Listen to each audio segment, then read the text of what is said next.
He hasn't done anything.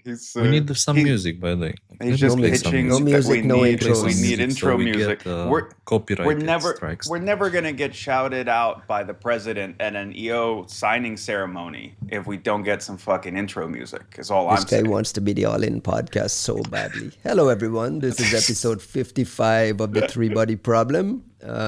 Checking in from Washington D.C. from home. Juanito. What's up, man?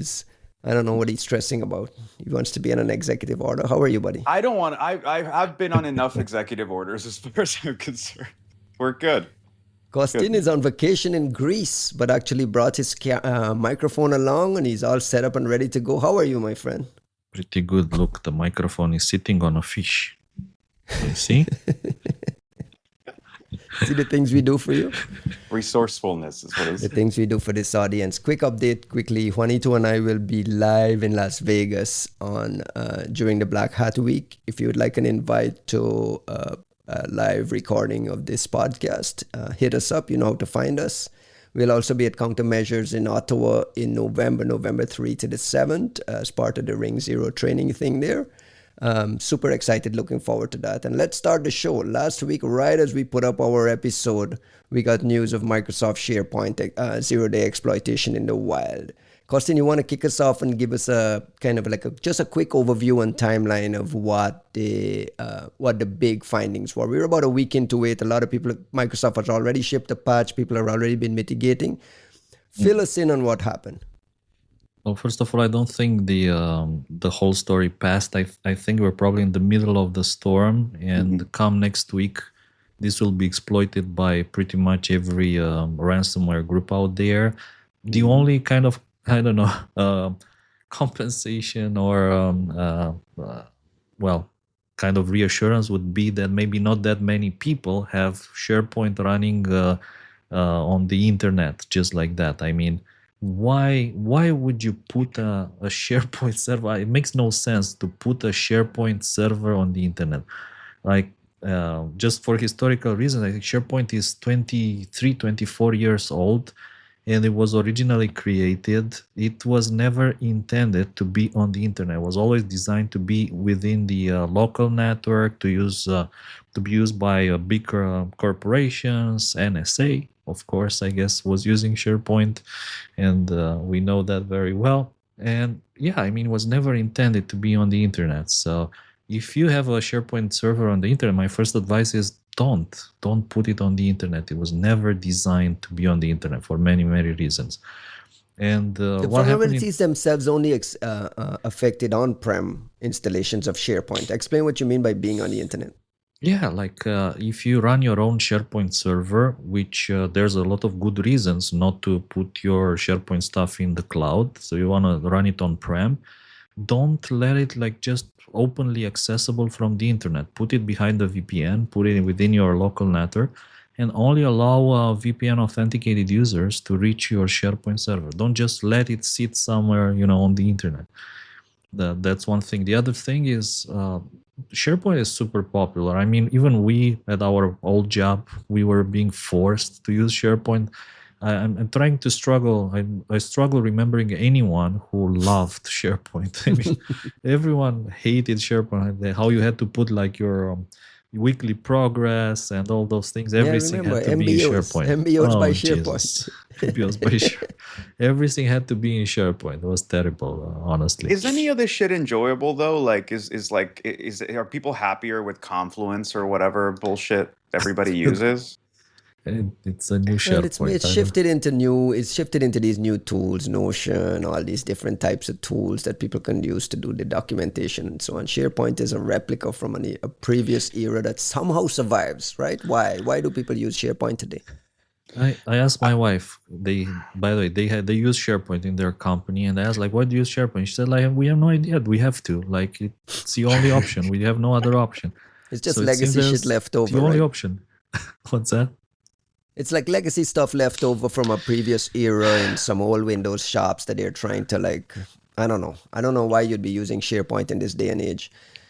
This batch of vulnerabilities have a history. Government organizations, right? Like, just I think in many ways we're being like SharePoint is something that is being inflicted on people.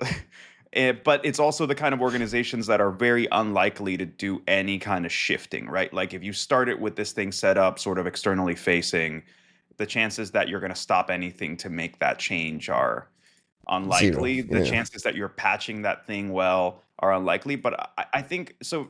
I don't want to stop you. You were going to like introduce more about the vuln itself, but I like was to just me, going to this say is the biggest Hafnium story 2.0, here. right? Yeah, I was going to say the bigger story here is not necessarily the zero-day exploitation of a vulnerability by nation-state actors. That shit happens all the time. The bigger story here is, well, two things. One is the life of this issue that began in May at Pwn2Own Berlin conference, where the vulnerabilities were first exploited and demonstrated. That's one issue. And then there's another larger issue around Microsoft's problems with patching. They're constantly issuing faulty patches. People are constantly evading and just kind of like, moving a bit here and moving a bit there and being able to bypass their patches and doing these vulnerabilities. It seems like they struggle very much with the quality of their patches, and it's come back to bite them. We've had multiple examples in the past.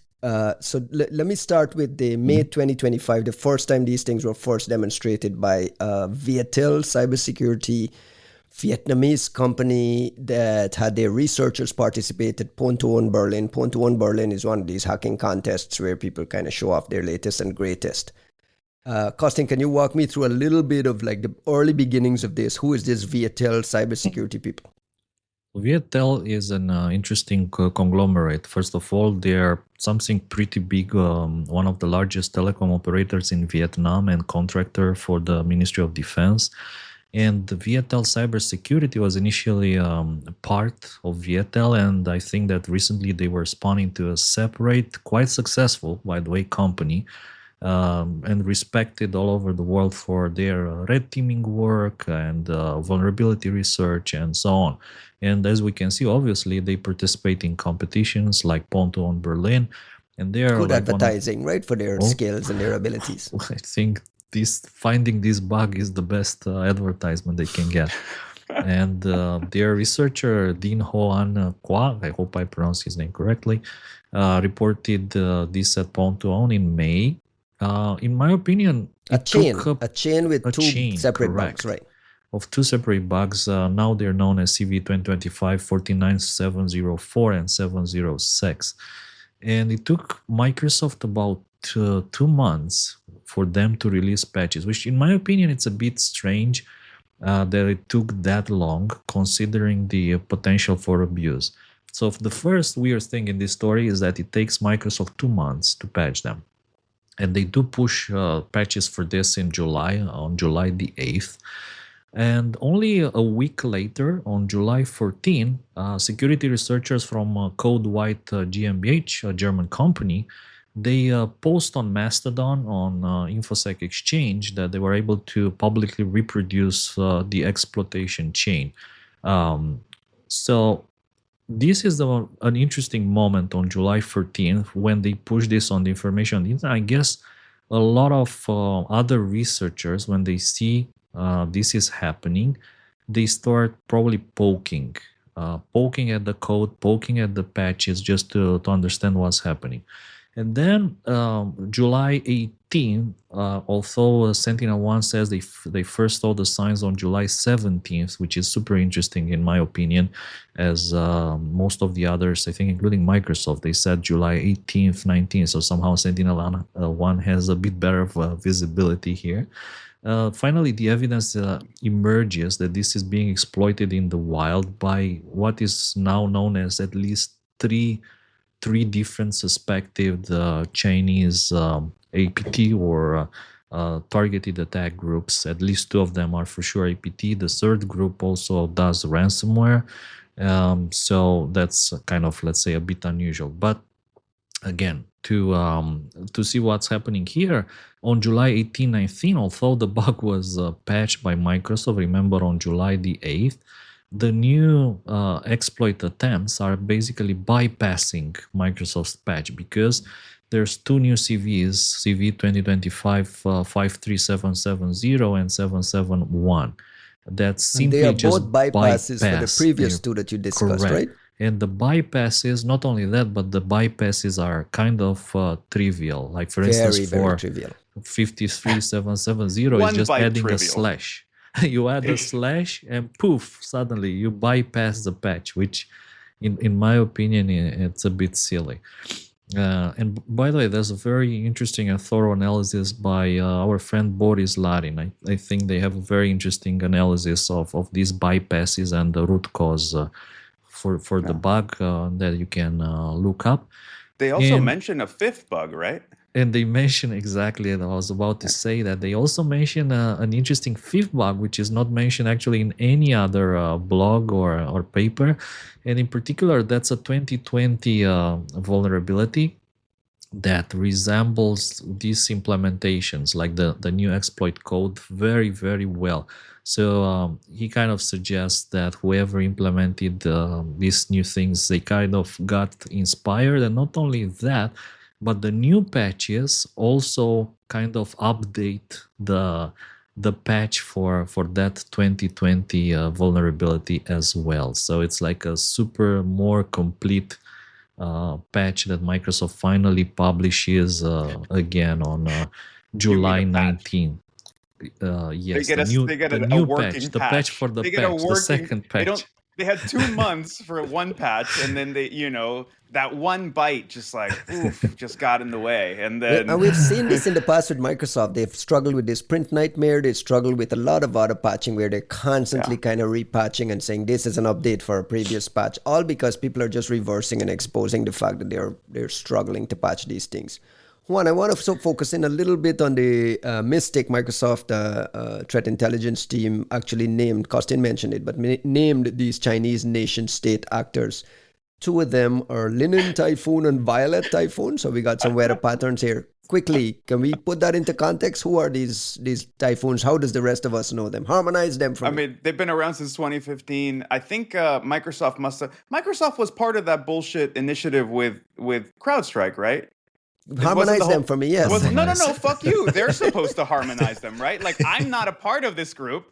They never invited me to be a part of their naming fix initiative. So, no, I'm not the one supposed to be harmonizing. I'm sure they forgot. They were fixing the patch and they forgot their little initiative, and any minute now. Actually, Kosin, tell me, man, like you figured out what 2 of those were. It's like So 27 and 30? 31. 31 supposedly. Yeah. I hate the numbers, but being one of my oldest friends, I mean, I've been following 27 for ages, in all their different forms and all their like change of tool sets over the years. And to be honest, it makes sense of them to exploit this because, for instance, they've been exploiting a lot of other bugs, like, for instance, the exchange, the big exchange 0 day that Orange Tsai found back in the days. APT27 was exploiting this all over the Middle East. They were like everywhere with that, as well as in Europe. So maybe not a surprise. And APT31 also, remember, I think it's one of the original groups who was also exploiting that exchange 0 day back in the days.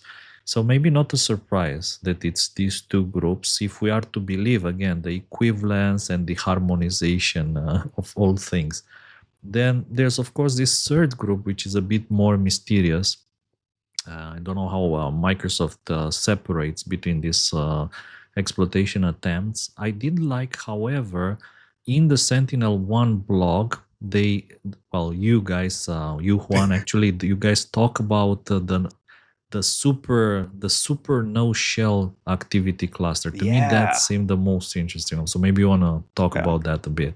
So so we'd seen 3 clusters. I actually have no idea how they align with some of the Microsoft stuff. I'm going to go back to the guys that were working on this. You've got Simon Kennan and Jim Walter and Tom Hagel. So this actually, you see Simon, like, this comes out of like our threat hunting guys and DR guys, who were kind of dealing with the general exploitation. And what we end up seeing is 3 clusters, which we kind of focus on what the web shell is, essentially, to try to cluster some of this stuff. But the really interesting one, which I just confirmed, because you mentioned sort of the 17th with us being like a little earlier, and like the no shell cluster The one that is not The dropping a best. shell at all, the more interesting one that's like staying memory resident, is the one that had the vuln from July 17th, at least as far as we see. And so what's really interesting about this is instead of them dropping a web shell like these other folks are doing, which is what we were using to cluster this other activity, they're staying completely memory resident. They're doing some like in-memory.net execution of modules and like trying to just avoid basic artifacts. So I'm wondering if that's why other folks kind of missed that the earlier exploitation. At the same time, I said earlier that this feels like Hafnium 2.0, and I mean that I'm using terms I don't want to be using, right? Because I don't mean Hafnium the group. I mean like the proxy logon shit show that starts as around the discovery and use of like Hafnium using the proxy logon vulns first, and then the shit show that comes with everybody else getting access to the same vulns, and you have like a bunch of Chinese APT teams and then a bunch of ransomware crews, as Kosten said. So we're in a similar situation. I'm not saying this involves Hafnium the APT. I think this is just looking very similar. Like you have an on-prem Microsoft thing with an RCE vuln that somehow gets out there a little sooner. Well, that's being used earlier, abused earlier in some kind of parallel discovery. And whatever this no shell group is, whether it aligns with the Storm 2630 or not, I don't think so, because we don't see the ransomware deployment coming off of this no shell part. They start out first being the more stealthy one, and then all of a sudden you see these other APTs and then these other groups sort of like laying into it. So Kosten's right. We're right in the middle of the storm. Like this is, depending on the level of exposure and how quickly these things get patched, this is going to be like one of those vulns that are just going to get hammered until the victims run out, essentially. But by the way, I think there's also an important method of exploitation here, which takes advantage of one of the Sharepoint internals. So when you run Sharepoint in a cluster, and it makes sense to do that, for all sorts of reasons, like reliability, or if you have like a really large Sharepoint database and you want it spread across a cluster of servers, there's a kind of early 2000s version of doing secure things, or like doing things securely, if you want, through something called the machine key, which is essentially like kind of a shared secret between all members of the cluster. So what happens here is that these attackers are trying to steal the machine key, and the moment they do that, that kind of allows them to come back into that machine, even if it was patched. So the patch doesn't change the machine key. So when you get your hands on the machine key and there's code, I've seen ASP code, which simply dumps this machine key for the attackers, you can just come back. So good luck. I mean, you patched your server. And there's evidence that that's what they're doing, right? They're going after those keys. Yeah. So what you actually need to fix this 24 years old security nightmare is to do a couple of things. First, you need to patch with the latest patch. Then, if you don't restart, it doesn't matter. So you need to restart IIS, because if you don't restart IIS, and actually the automatic patches, they don't restart IIS. So the servers will remain vulnerable like forever unless you restart. And after until morale improves. Until morale improves. If you restart, then it's still not enough. You need to change this secret. You change the machine key. Microsoft has PowerShell code, or you can do it from, I think, in a few other ways to change this machine key, which most likely was already stolen if you were on the internet with your SharePoint. Why isn't Microsoft communicating this? Because Microsoft's big guidance is just go patch. Patches are available. We got all the patches. We're on top of it. Go patch. But like patching is not the mitigation here.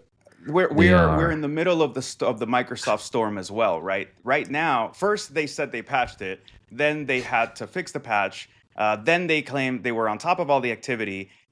Soon we will reach the Hafnium stage of, well, if you just get off on-prem and upgrade to SharePoint, then you're good, right? And we're almost at the end of the Microsoft marketing Juanito, strategy. you're joking about this, but this is What else am I gonna do? Yeah, this is I mean, it brings me back. Gosh, it brings me back to my just lack of confidence in anything security related coming out of Microsoft. Even though they own the messaging that they have the best security team, we know a bunch of people there at Microsoft who are like premium people there. But at the same time, we continue to get the ProPublica piece of the digital Chinese escorts in China, like having access to U.S. Department of Defense data, and Microsoft aware of it, but for business purposes, they moved ahead.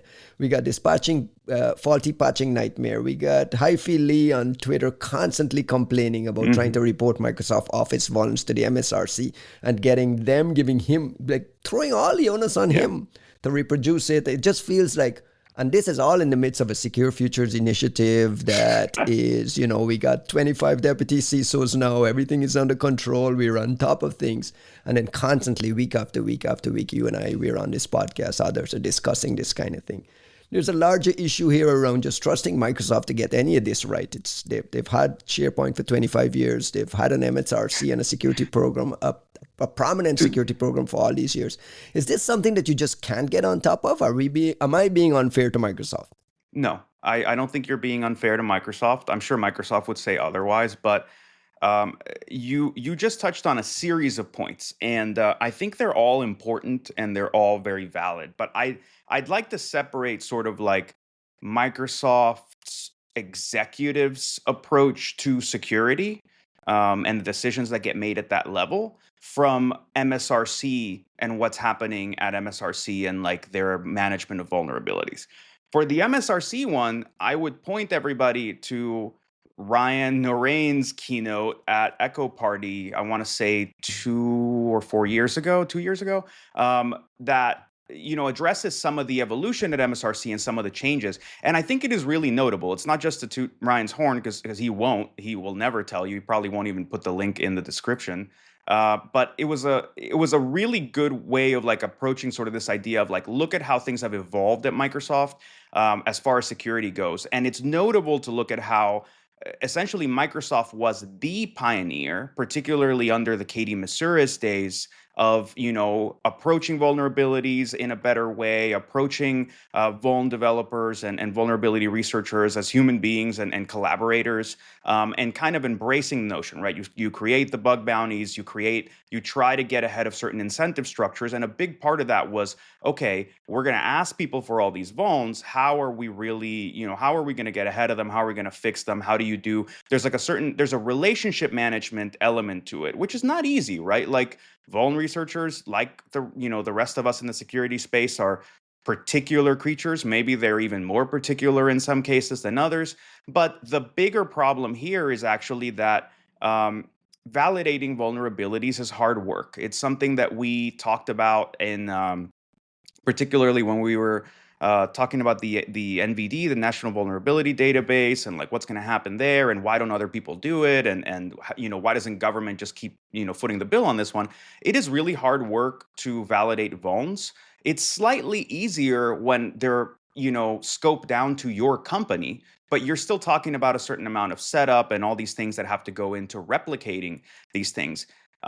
So there's all this work that had to go into building up MSRC. And sort of building up the right culture to make it work, the right set of incentives.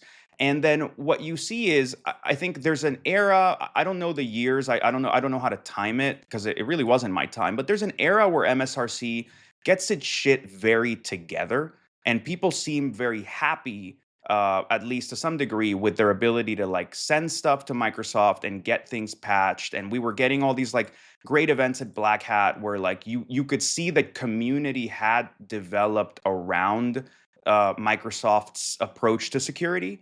And then there's a backslide. Am I wrong, I'll give Ryan? you. Like, I'm not saying that's where we're at now. I'm just saying like there was a time when shit looked decent at Microsoft. When they threw marketing dollars behind an influence campaign. My argument in the Echo Party keynote was that none of this changed. They had put a nice sheen on it. They had put lipstick on the pig. But over the years, we've seen these examples of these faulty things, these they were constantly complaining about people going public with vulnerabilities, even at that time. Yeah. Like even at the time when Katie Masouris and all our friends were like active in the industry and Microsoft was sponsoring conferences, and you kind of felt that they were like the trendsetter still in security and how Microsoft. things were going to be done. They were Right. still Microsoft. There was still Right. bullshit happening. They were still fighting with people. I used in the keynote the example of, Cesar Cerudo and some of the Yeah. old guys from Core Security in Argentina and what they had to deal with. Even during that time, there were a lot Yeah. of threats. There was a lot of budget decisions made where certain companies didn't get contracts because they were too critical. Like all of that stuff. So I'm just putting it into context that yes, you're right. Yeah. But a lot of that was just money sheen thrown on it. Like Katie Masouris will tell you, all of that stuff was funded by their marketing budget. It was all marketing output to be part of this community type, MSRC type thing. All of that fell apart over the years. But anyway, go ahead. No, I defer to you and of course to Katie completely on that. And I never got the sense that things were great, right? That they had cracked it. But I got the sense that MSRC improved to a point where they were better than they are today. And I think that's the big point is there is. And they were better than the rest. So I think because the rest was so terrible that Microsoft doing any sort of like pre-advisories instead, like pre-patch advisories, for instance, so some of the innovative things they did in the early days had to be followed by the Oracles and the other vendors. So you give them credit for like trend setting some of that stuff. But at the same time, let's not, this is the world's biggest, most, biggest company with the most resources. I think this is an area where I admonish us as part of the security industry in that we tend to be, I think, too critical when we look at somebody like Microsoft didn't stumble into being better than the rest. People worked very hard, like Katie, to force Microsoft to act less shitty. True. And yeah, they didn't nail it, as in they didn't figure everything out. They didn't get their every executive out of their own way. They didn't somehow change the culture forever, but they clearly improved.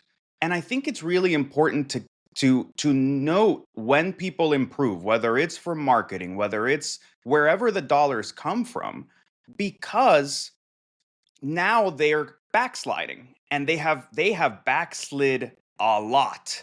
So that time of improvement is something to yearn for, B, clearly not a permanent state. It wasn't something that like, oh, we've reached improvement, we will never move backwards, right? Like that's a mistake we tend to make in the tech sector because we seem to think that development is about improvement, is basically about discovery of the furthest possible extension of what we know and can do. And surely it's just a matter of discovering a better way to do things that's keeping us from improving.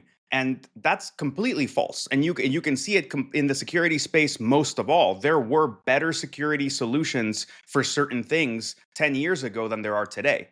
So that notion that we're just like that products and the security industry are always operating at the forefront of what technology allows is simply false. That's a lie we've told ourselves. And similarly in security, I don't know how much, if any of this had anything to do with technological development. It had a lot to do with culture. And what's obvious is the hackers came into Microsoft and they raged and did their best to improve this fucking Soviet bureaucracy.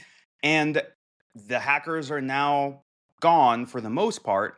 And it seems like the culture is settling right back into to being very comfortable with a lot of shitty bullshit practices that keep blowing up in their faces.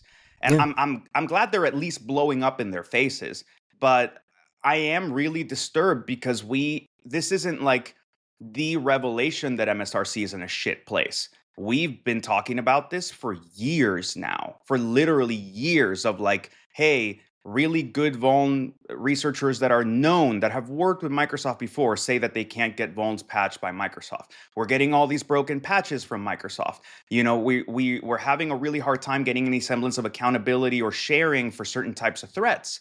There have been times when it has become evident that Mystic has visibility, for example, into a bunch of PSOAs that nobody else was seeing. They didn't share with anybody else, and when folks started to figure it out, they stonewalled it. So there's a lot of ways in which you look at the culture at Microsoft, which is, to me, that has nothing to do with whether people are doing their work and like really want to work or not. This has to do with the leadership and what the leadership allows. And it's clear that the leadership has no appreciation for the intrinsic value of security as a practice, and seems to have come to some very interesting choices about what their investments are worth and what matters in the security space. And constantly trotting out updates to their Secure Futures initiative that everything is hunky-dory and we're hitting all our targets and we're right. I remind people that the Secure Future initiative at Microsoft was born out of a CSRB report that skewered this culture that you're talking about, like completely skewered them. They responded by saying, okay, we're going to restructure. We bring in a new CISO. We'll have a bunch of deputy CISOs and we'll do this. We'll add some cloud things we'll add, and they've been updating saying, but in the meantime, in the background, all this shit keeps popping up again. Shout out to ProPublica, because I feel like there's no real journalism happening in this space, and those guys are like among the few that's happening. Just to circle back, Kostin, do we know anything about victimology here? Like, who are the targets, who are the victims? What do we know? So from what I've seen from the public blogs, and by the way, I was thinking that at this point, if you're a security company and you don't have a blog on this, you're probably falling behind. So I think pretty much all the big security companies should have some sorts of blog on this, talking about their visibility, about the victims, and their, I think very important, their recommendations. Which was the best one you saw? The best blog, or you mean the best? Out of the security vendors, who deserves some credit for like the way they? Obviously, the one from Sentinel-1 is unique in a way because they talk about this You're group. Sucking up to him. No, thank you guys, thank you so much. No, seriously, because like nobody else talks about the group who exploited this on the 17th without files in memory, like super high-end, super stealthy. Everyone else talks about 18s plus. So yeah, the Sentinel-1, definitely take a look at that. Fantastic research. I like the Boris Larin's research, and also ESET. I think they published an interesting blog. I haven't seen the ESET one. Wait a second. Boris Larin is our old friend from Kaspersky Great Team. Let's give the guys a credit. And they have a new blog up on Secure List about Toolshell, explaining it. And he also makes the point there very, very clearly that this thing has a long tail coming. Very, very easy to exploit. Complete takeover of the server. Kostin mentioned the key stuff. The fact that these things are very, very slow to patch. Vendors are companies are very, very slow to patch. So there's going to be a long tail of this thing there. Sorry, go ahead on the ESET. Yeah. On ESET, I also think they have an interesting blog with some good IOCs in there. So overall, if you read everything that is available, I think the victimology obviously depends on everyone's visibility. So the US for sure, but then, for instance, Kaspersky talks about victims in Russia, victims in Africa as well. So I think it depends on everyone's visibility, but in the end, you can expect to be very closely related to who is running these SharePoint servers on the internet. So that would be either big corporations, I think that's a top target, and potentially governments, small, medium businesses probably as well. And that should be probably across all the sectors out there. So I've seen like mentions of telecommunications, I've seen mentions of energy, of government, of defense. So yeah, it can be pretty widespread. Nuclear installations. Guys, like on this one, I think victimology has to be approached in a different way, right? Like what we're talking about here is essentially, this is the one of those like mother of all opportunistic attack situations. Right, but Chinese nation states are not going to be opportunistic. They were clearly targeting. No. Wait. The timeline is everything here. In the sense of this is the nature of this event is very different the earlier you go, and opportunists like the basically targeting as far as victimology only matters up until the point where the exploit starts proliferating, and then it's just opportunistic, right? Like what it matters, the reason I'm like fixating on this no shell thing, at least in like my internal discussions, um, is whomever was exploiting this on the 17th, 18th, or if there is such a thing as before, that's where you're going to see targeting, that's where you're going to see carefulness, and that's where it matters who they were going after, because they clearly were jealously guarding something that other people didn't have, and they were trying to take advantage of it. So who did they go after at that time?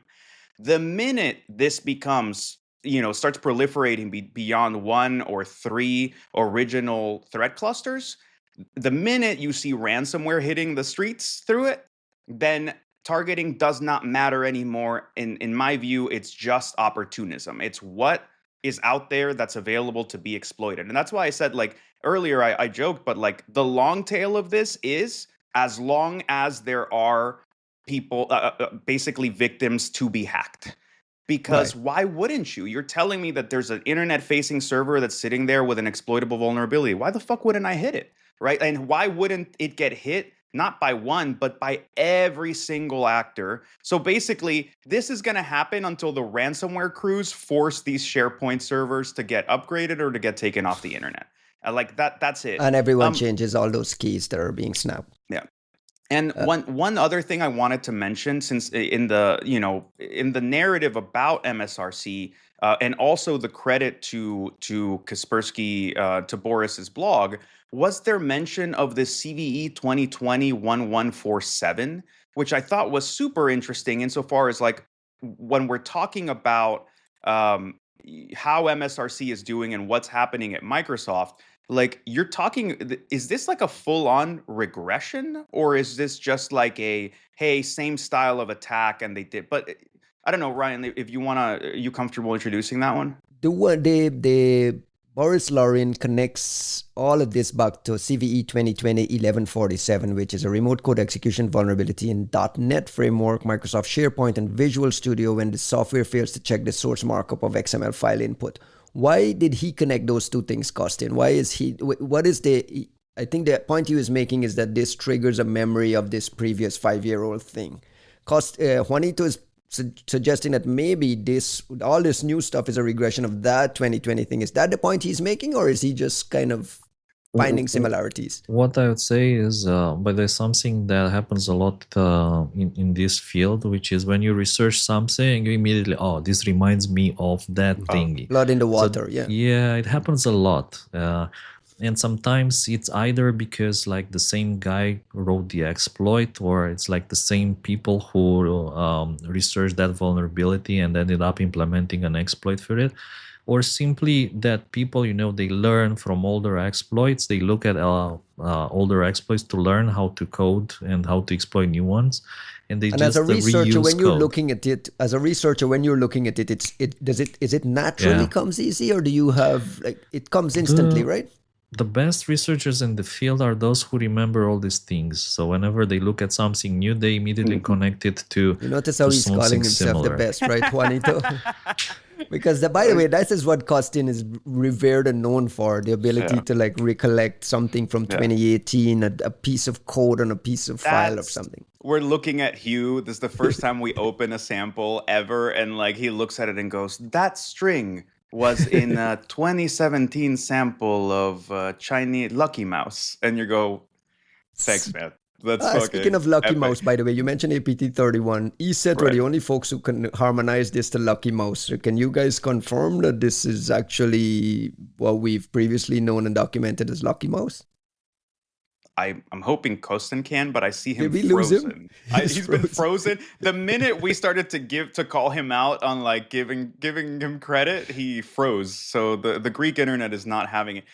My understanding is yes, but this is he's there, back. Kostin. Nope, he dropped. Disappeared. Go ahead. Fair enough. My understanding is, according to Kostin and to ESET, is this APT31 is there. Then APT27, this Storm 2630. And then whatever we're calling sort of our no-shell 2603. cluster. Where are you getting 20 30 from? Oh, sorry, 2603. 2603. Yeah. Dude, this is why I don't like the numbers. Like my memory is really good with names. It is This the is why I numbers are laugh at you just motherfuckers when you complain about this stuff. I'm like, the entire yeah. industry, everyone does this shit. It's just like so annoying. What Yeah. stops Microsoft from saying, you know what, this is Lucky Mouse. This is what Well, others but call dude, Lucky Mouse. okay. There's several points there. Talk to Starting me. with, even their own insistence on using these fucking names, like it's obnoxious in that it's purely marketing driven, but it's to the point where it is just misleading us and being done on purpose. And then look, I was a complete asshole about this like Microsoft CrowdStrike and whatever initiative about harmonizing names, but you didn't prove me wrong. Like that shit was a month ago, and now we get this post, and They this can't is harmonize this. but it's a completely frivolous use of different names because like it's not like they're brand new groups and they didn't know who they are. They're literally saying this group was active since like 2015 or whatever, and they still don't use the old name. Like it's just obnoxious. It is marketing for its own fucking sake, and it runs counter to the bullshit they wanted us to give them credit for a month ago. Right. Costin is back or is he not back? He came back and he looks frozen again. I'm kind of back. Let's touch the other Microsoft thing that we wanted to touch on, which was, I mentioned it at the top, the ProPublica piece on these digital escorts being used in China. We discussed it on the pod last week, and then suddenly, like 2 hours after the podcast was published, I saw the United States Secretary of Defense Hegseth follow up with some tweets and some US government guidance on this, really, really hitting hard at tech companies. The update is that after this ProPublica investigation, Microsoft says that these digital escorts, China-based engineers will no longer provide assistance to DoD cloud services.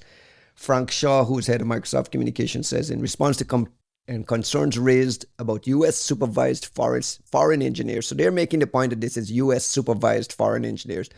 Microsoft has made changes to the support for U.S. government customers to assure that no China-based engineering teams are providing technical assistance to DoD government cloud and related services. What do you make of all of this? Just caught with their pants down and just we issue a statement, we stop doing it, everything is fine?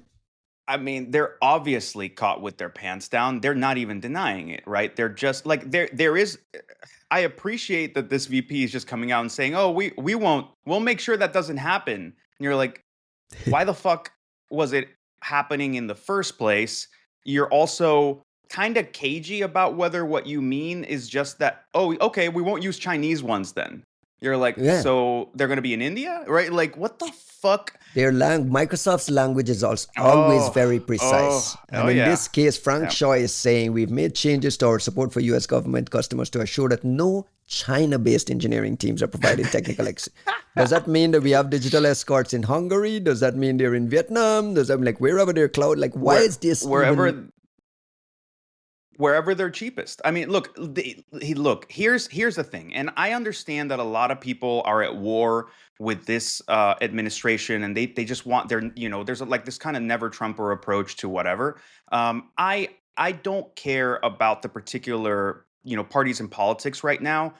As a security industry, we really need to put on a unified front when it comes to what we ask of this government. We do have friends in this government and we do have technically literate people in this government, and there is a lot of visibility in this situation that I think is important. It's obvious that this administration is not into regulation. They want to unchain American companies. They want innovation to be sort of at the forefront of things, and they believe that regulation is a categorically negative thing, and that's perfectly okay. I understand where that appeal is coming from, and I understand the economic imperatives that go into that. That said, it's scary to think that means that companies as a whole are like can just expect that they will have no regulation applied on them and that they will not have their hands slapped at all. And it's genuinely scary when it comes to Microsoft, because Microsoft had barely been shaping up, barely been responding, even when expressly called out by parts of the US government for affecting operations of the US government. And when you have a vehicle like FedRAMP that is in the middle of this, that is supposed to serve as a gate for who can actually provide solutions to the US government. What is FedRAMP? This is the second episode you mentioned it. And just for the folks who are not quite familiar with nitty-gritty of government regulation and so on, give me a high-level overview of So oversimplification of what FedRAMP is, it's essentially a kind of certification that a company gets that says that they are that they have passed certain hurdles in order to be able to provide solutions for the US government. And it's important, right? Like it means that, only for certain types of systems, you have things like only cleared individuals are going to interact with this data. It's only being hosted in cloud instances that are segmented and appropriate for the government, right? So like you've got GovCloud and AWS and stuff like that. It's a series of requirements, and it's a pretty high bar to pass to get FedRAMP High certified. And I know that because, SentinelOne got it recently, and it was a whole struggle to get there. And we're very proud that we have FedRAMP High. That said, it's the real issue with FedRAMP these days is that Microsoft is proving that it's impossible to get FedRAMP removed or in any way curtailed. And that's where, that's why I'm saying, guys, like, as I get that the industry may have its thoughts, but like we need to put up a unified front when it comes to what we ask of this administration, in that I think regulation and any kind of stymieing of American business is anathema. It's unlikely to get traction, but we need to make a point of the fact that Microsoft is being so shameless and brazen in saying, oh, you didn't like that? Okay, and then moving on. And they've done that with the APT-29, literally reading the emails of the State Department and NSA stuff, which is insane. They've done that with other Chinese vulns in cloud stuff that they just kind of brushed off. And they're doing it with situations like this, where like we were joking, where it's like, oh, we're in the middle of the marketing cycle, right? We haven't quite approached the part with like somebody like Brad Smith or some other top level executive comes and tells all the on-prem people to secure themselves by upgrading to their cloud it's coming. offering. None of this is comical at all. Yeah, we know it's fucking coming. So my point here is, we as an industry and consumers have very little that they can do to force the hand of Microsoft. The only organizations that are in any position to get this to get any traction with Microsoft on security right now are big governments. And it might not even be the EU, which is usually like, the EU is seen as like a headache because they'll come up with all these like willy-nilly things. But the US government being affected by these things needs to stand up, not as a regulatory agency, but as a customer, and say, hold the fuck up. Like, we're paying you all this money and you keep serving us vulnerabilities and problems. And it's not theoretical ones. I'm not saying that like, oh, there's too many like Microsoft vulns in the Kev list. That's not what I'm saying. I'm saying you've got situations like this where they're the main steward of some solution and they're just blowing it off. And once, just blowing it off and smiling in the faces of people. And with the digital escorts one, it's insanely brazen. Like, you're pretending that you don't understand the purpose of these systems. Like, no. Foreigners are not supposed to be a part, sorry, but foreigners are not supposed to be a part of the servicing chain of a US government system. That's what the fuck FedRAMP was for. That's why you went through all these trainings and you get, verified and certified and all that shit.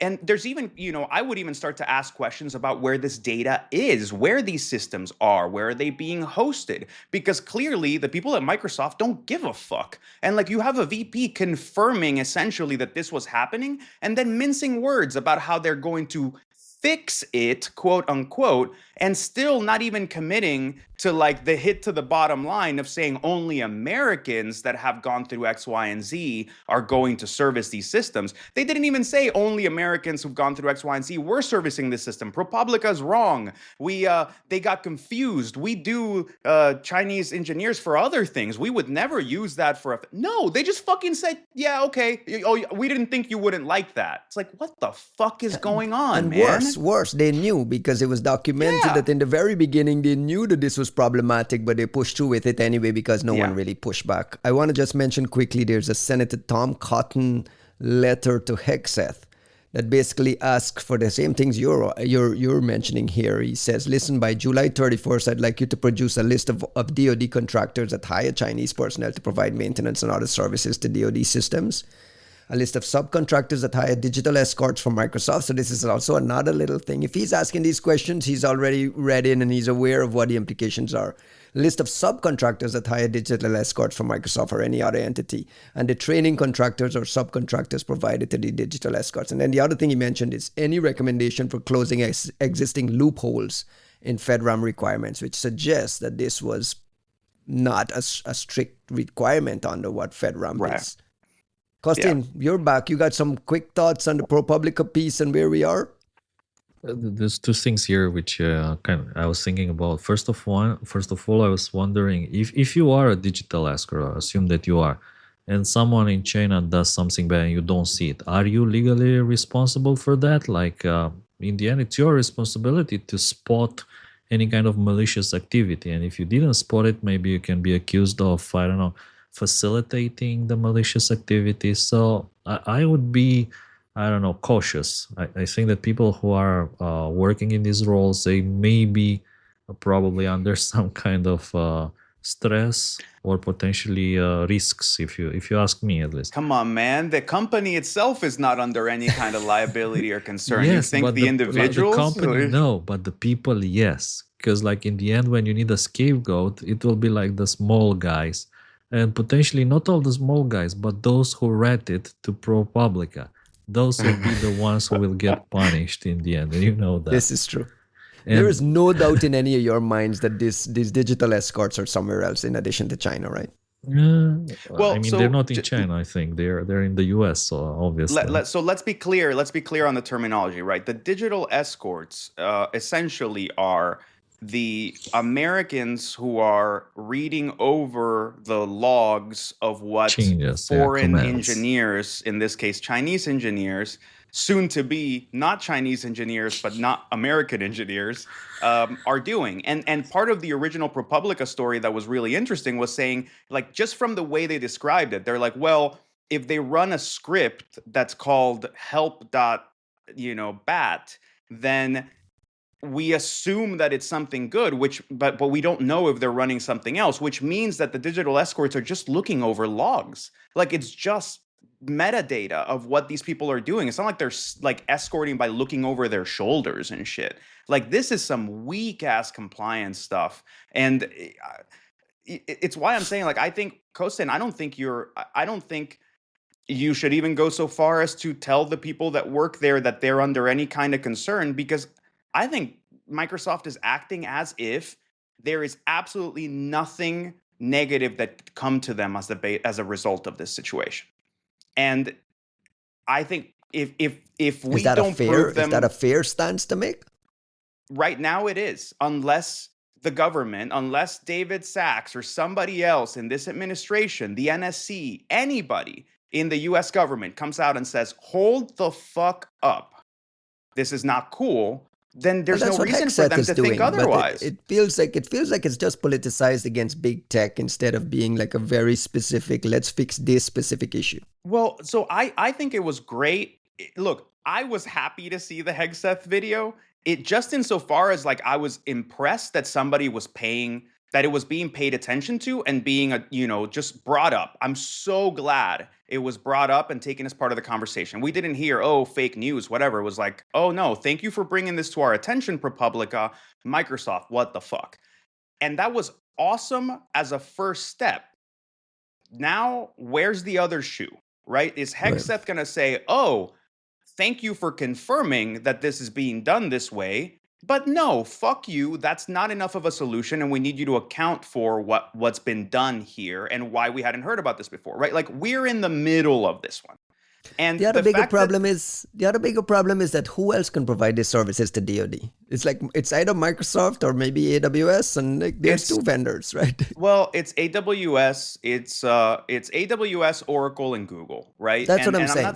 And of the three, which one do you prefer as the same thing, as a security trendsetter, as someone as a company better equipped, at least based on what we publicly know? I mean, Oracle and Google for sure. Ahead of Microsoft. Yeah. Oracle and Google for sure. Like, and I'm not saying.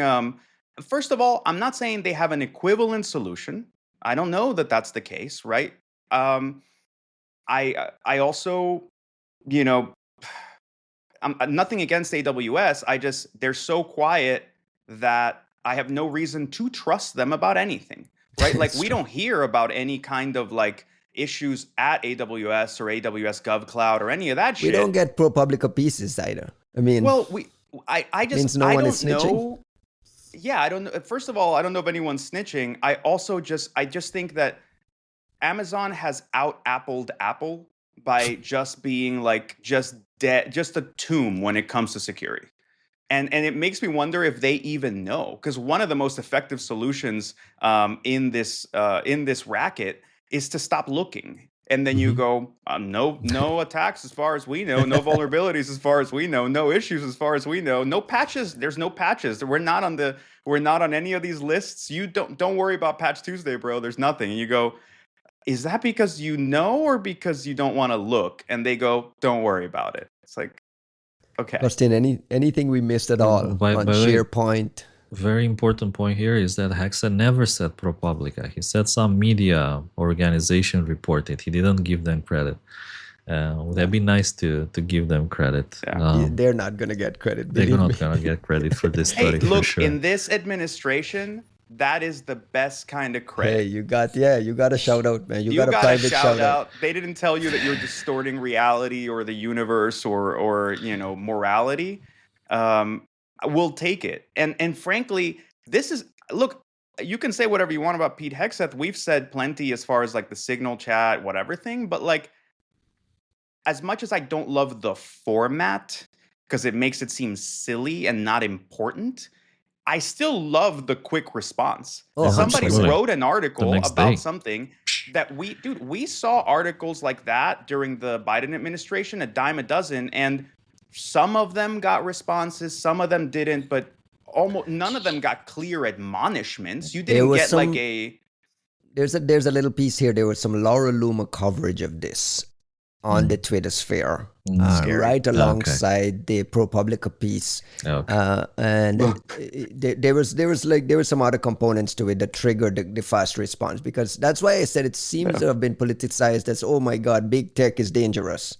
Right, because that's how that was positioned. So I mean, we got what we got. Laura Loomer is the most powerful creature in 100% in the security because she's space. Been tweeting and tagging this digital escort thing. Actually wrote a big piece on it. It triggered this kind of quick government response because guys are obviously paying attention to what happens there. I tell you, when I saw Hegseth talking, I thought it's AI generated, because I thought it's impossible the government reacts so quickly to a story. It's like some kind of AI generated avatar. Dude's got his video crew with him, man. First we saw the drones, and now we see this. Yeah. Look, all I'm saying here is, it was an interesting first step. Where's the follow-up? And I look, the same way that we're giving credit to Hegseth for responding for whatever reason, but for responding, okay, now you got to make it real. You have to make it real, because you showed that it got the attention of the government. And if you don't follow through, What is then making it real mean? What are you looking for? What are you hoping to see? I think Microsoft's FedRAMP certification needs to get pulled, and that needs to suggest It's some not gonna kind of happen though. see what you're saying, right? For as long as Microsoft gets to believe the same thing you just said is true, then they're not going to do a goddamn That's the thing. reality though. But look, people think like, oh, you pull FedRAMP, but that means that like what, you're going to shut down all these cloud instances? Like it's impossible. The government. No, the point is you can pull their FedRAMP cert and send it back to review and come up with whatever process you want, and then say, okay, you've got contracts that last for the next however many years, but you cannot get any upsells, cannot get any renewals, will get no, like any bid and tender that Microsoft is currently on is now under review and reopened for other companies. Like make it a fucking free-for-all for Microsoft's existing government business. Give Oracle, Amazon, and Google an incentive to step up and be like, oh fuck, like I don't know, $300 million or however many millions of dollars the US government pays Microsoft every year is up for grabs. That's how you're going to drive this thing. And it's very doable, and it could actually produce better results across the board. Yeah. We need competition here. Costin, anything else? Last thoughts before we move on? We're into Microsoft. It feels that Juan has some friends who are digital escorts. Am I mistaken here? No, man. I smell something. You have friends who are digital escorts. I'm just amazed that he's a FedRAMP expert. Digital escort work is work too. Okay, I have no issue with that. You need to have some respect for these digital escorts. I think absolutely digital escorts don't get the kind of respect they should. If I wasn't clear, what I was saying is that I worry for these kind people that they will get in trouble over something that shouldn't be their fault in the first place. Right. And there are things that, I don't know, things that you want, things that Microsoft want, things that the government want, and then there are things that will happen. And I fear that what will actually happen in this story will be that Microsoft will come up with an AI that wings the digital escort. It will be like a wingman for the digital escort wing AI that will look at the logs as well and tell the digital escort, hey, this looks shady, that the Pakistani guy with the Chinese name is doing now, but he's safe because he's in Pakistan. It's kind of fishy, because it's like malicious in some cases. So I think that they're not even using recall. Happen. If you pay attention to this, those systems are not even using recall. If they were using recall, the AI could at least be checking what they're doing. They're not even fucking trying. You're telling me digital escorts, tell me they have a screen recording of what happens on the system, and they have the most invasive Windows setup. I mean, we know they're good at this. Microsoft could create the most invasive fucking setup of Windows for this shit, and they're just look. The point here is not, again, this is not a technological problem. This is not a technological problem at all. This is not a thing that doesn't have a possible solution. This is Microsoft trying to cut costs on a government program that I'm sure is being overpriced through the roof. 15-20x, and they still couldn't be bothered to hire a dozen Americans to do this because they can issue a Frank Shaw statement and get away with it. But come on, man, it's a level of bracenness that is just inexcusable. Why can't you accept that a certain service, that a certain government tender is just going to cost you this much money to run? You're making 20 times how much you would charge somebody else for this service. The whole point is that you're factoring in the cost of getting local talent, of keeping the data in here, of protecting it more, and dealing with regulatory bullshit. But don't take the thing and then also shortchange them. Someone has to slap their hand. If they don't, then it's a fucking free-for-all, and I'm going into rug pulls tomorrow. Let's just go start some cryptocurrencies and shit. We're done here. Let me ask the closing what? question. On a scale of 1 to 5, Costin, before you go, on a scale of 1 to 5, what are the chances the Chinese already exploited this to see something that they shouldn't have seen? You think it's already, you think like they were already aware of this like gap? I am optimistic here, and I say there's a very small chance that this already got exploited. Because why? Because if it was exploited, the story would be Chinese hackers took advantage of Microsoft digital escort system to breach Department of Defense cloud infrastructure. That would be the story. Possible we don't know that yet? I think it would be Unlikely. public. I think that you can't keep it secret for that long. And if one of these digital escorts, let's say, missed something and they signed on malicious activity or whatever, I think it would be public. So in my opinion, the chance is small. And I wish what it I was think true. here, let me tell you Wait, something. let one No, counter. no. Can I finish first? Okay, Let go me for it. finish my point. He hasn't spoken. Let him speak. I see this problem as like an old radio with many buttons, like dials. You can turn left and right, okay? And there's one button or like a dial that you can turn, which is, let's say, total cost of this operation, like hiring people in which countries. And there's like many different dials. And the reality of this story is that you can't turn any of those dials. The only dial that you will be able to change, or the setting that will be able to change, will be the AI wingman that will be put on top of this construction in order to make it compliant. That's it. Game over.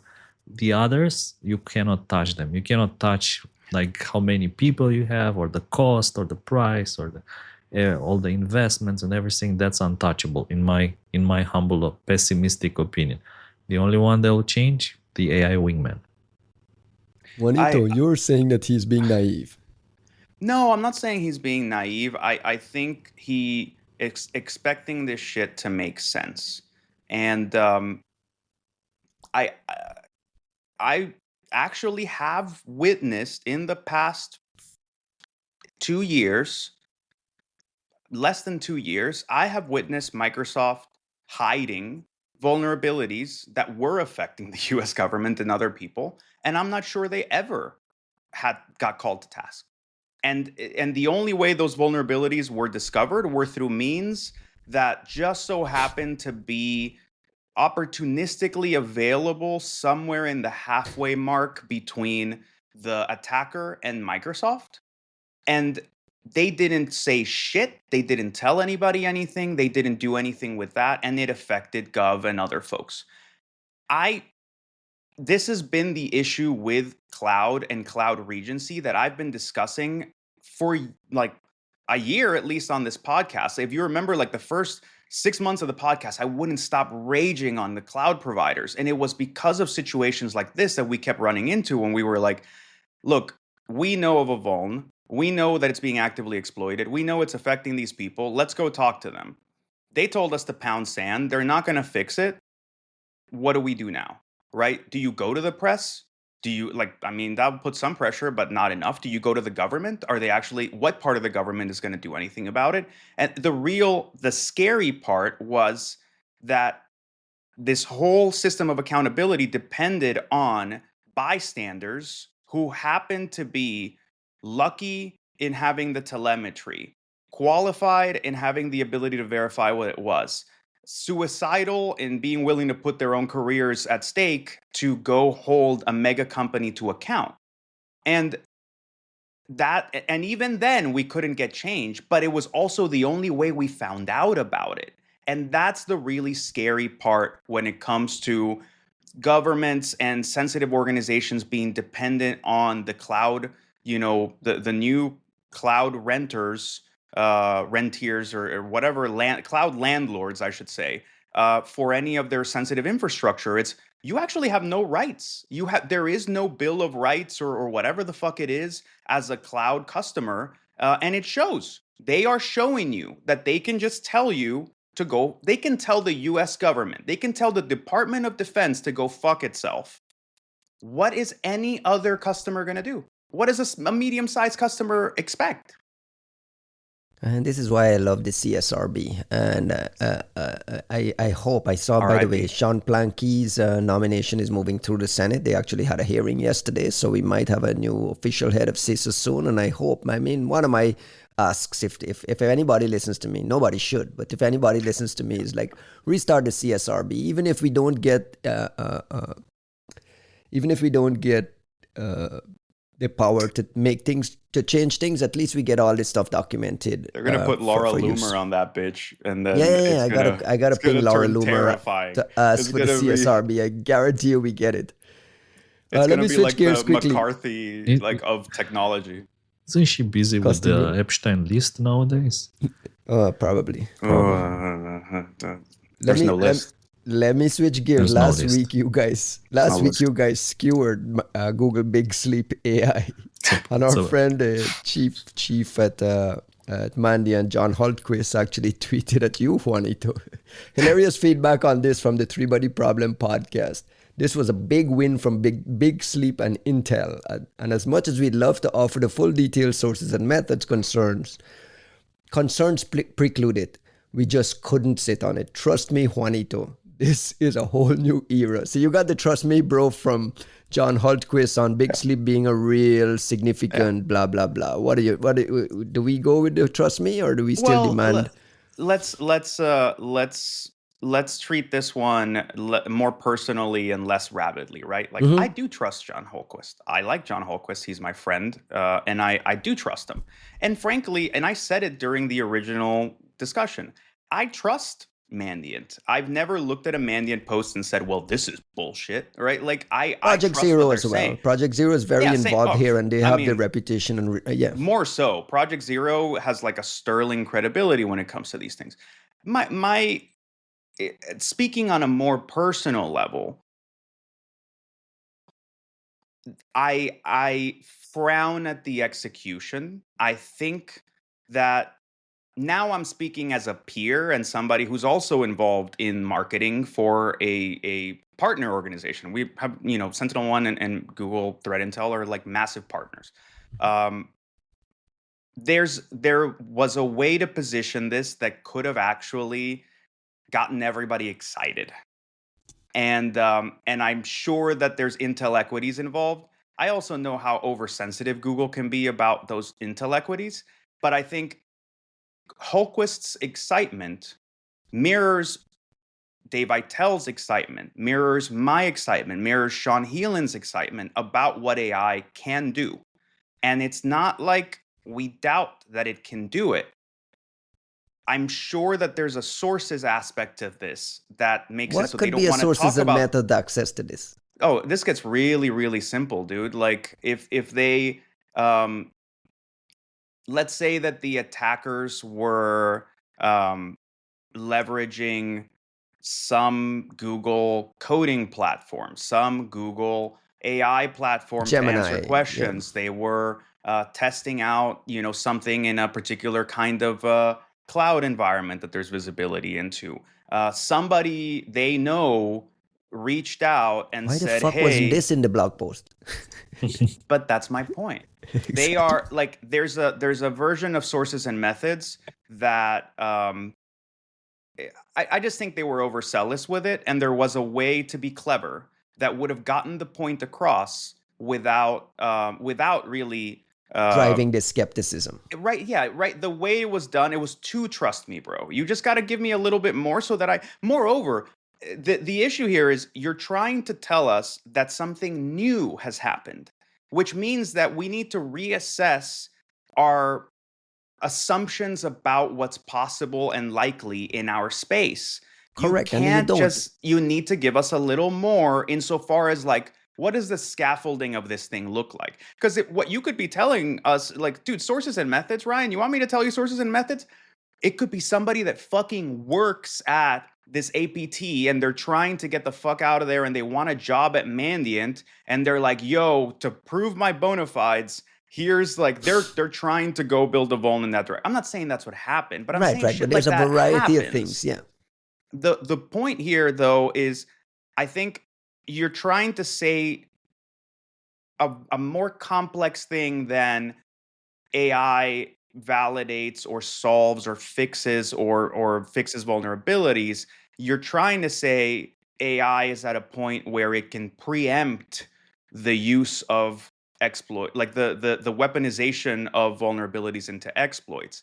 And that is a big point. It's not a small thing. And if you're telling the truth, which I assume you are, we want to know, you got to give us a little more. In what way is it doing? In what way, we just need to know the role of AI on this. And I suspect, I have a feeling, a gut intuition that I'm exploring right now, that the future of cybersecurity, as if we abandon the failed husk of the cybersecurity project of the last 10 years, the future iteration is one that has to embrace AI for order of magnitude gains in impact. So I'm all This is for your new this. keynote. This sounds very much like you preempted it on the previous podcast about the failure of the cybersecurity construct. That was my keynote last year, and I'm debating whether I even give a keynote or not this year. Like I don't know, but to me, there is like, cybersecurity is the last true interdisciplinary industry that brings folks that are big thinkers like Halvar into the space, like Sean Heelan, like Dan Geer, folks that are thinking in big. It's not just big picture, but we're saying, look, the things we understand from physics, the things we understand from information theory, the things we understand from the cutting edge of mathematics, the cutting edge of whatever, should inform how we think about cybersecurity in systems thinking, in big, broad concepts. And in that sense, I think personally that cybersecurity needs to reinvent itself in the light of a new form of cybernetics. We need to step back to cybernetics and say, what does it look like to have a stochastic version of feedback loops that build upon themselves, in compounding advantages, that sort of how do you fix a code base in a way that accounts for the steady rate of error introduction, essentially code entropy, that Dave Eitel figured out with Aardvark, right? Like there's a lot of things here that we need to go back to the drawing board and look at this on really big picture terms and reinvent cybersecurity away from the products and the industry that was created over the past 10, 15 years, because that industry will not change. It will not improve. It will not allow itself to move beyond the product categories it has gotten comfortable with, which is why you see every company just chasing after each other to have parity on offerings, right? Like the recorded future playbook of like, yes, whatever it is you want, yes, we do it. Like it's like the coverage is a mile long and like an inch deep. I can't even blame them that much, because I see most companies doing the same thing. When somebody comes to ask about like data loss protection, you go, oh fuck, we're a cloud security company, but people want DLP. How do we just pretend we also have DLP so that we can win this tender? And that means that the entire product space is chasing behind itself in a fucking loop. And there is zero innovation happening. There's zero room for innovation to happen. The VCs are not helping this shit. Private equity is sure as shit not helping this at all. So yeah, but Juanito, at the same time, we're going on this move fast, break things. The new executive order on AI just dropped that basically said removed all guardrails. It actually blocked the states from even doing any sort of regulations. Costin talked about it last week, where we're going to end up 2 years down the line and accounts are being agentic AI is doing some magic crazy shit. Yeah. And you're promoting this. You're promoting this kind of like it's hard charging ahead. We can't I'm saying that I'm accepting the reality that we're in, which is the big companies don't give a fuck. The industry is not innovating. And you now have all this incentive for these insecure systems to sprout like mushrooms.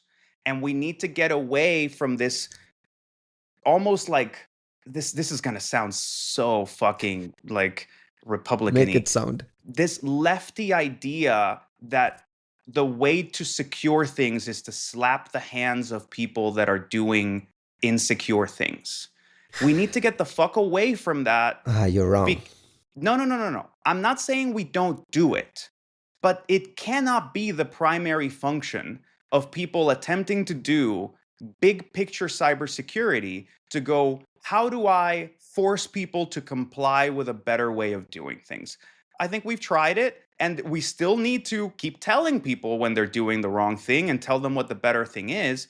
But that cannot be the driving force of cybersecurity, because if anything, what we've seen is that it just doesn't work. It doesn't scale. It doesn't live long. Look at MSRC. One of our own created a better culture there and pushed, along with a bunch of other people, they pushed super fucking hard and they got improvement. They got to a better state. What happened? The minute they turned their backs, the minute they moved on in their careers and went to do other things, it went back to the same state of shittiness that it was in before, which means that it's not a solve, it's a patch. And we need to also run fast and break things in the interest of looking for new kinds of cybersecurity dynamics. Otherwise, we'll have job security, but we're about to get fucking buried.